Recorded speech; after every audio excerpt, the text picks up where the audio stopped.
Thomas Woodrow Wilson was born on December 28, 1856, in Staunton, Virginia, USA. He grew up in the American South during the Civil War, which influenced his views on governance and society. Wilson attended Princeton University, where he excelled in academics, and later earned a Ph.D. in political science from Johns Hopkins University, making him the only U.S. president to hold a Ph.D. Before entering politics, Wilson was a professor and later became the president of Princeton University. His leadership at Princeton showcased his progressive reform ideas. In 1911 he was elected governor of New Jersey, where he gained national recognition for his progressive policies.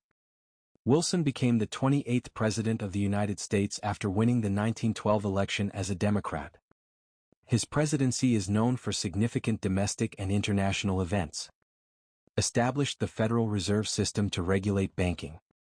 Passed the Clayton Antitrust Act to prevent monopolies. Supported labor rights and social welfare programs. Wilson initially kept the U.S. neutral in World War I. In 1917 he led the U.S. into the war after Germany's unrestricted submarine warfare. After the war he proposed the 14 points, advocating peace and the creation of the League of Nations. Wilson played a major role in negotiating the Treaty of Versailles, which ended World War I. However, the U.S. Senate rejected the treaty and the League of Nations, weakening his vision for global peace. Wilson suffered a severe stroke in 1919, which left him partially paralyzed for the remainder of his presidency.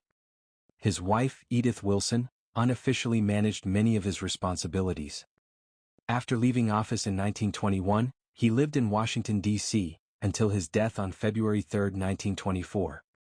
Wilson is remembered for his progressive domestic policies and efforts in international diplomacy, especially his vision for the League of Nations, which later influenced the creation of the United Nations.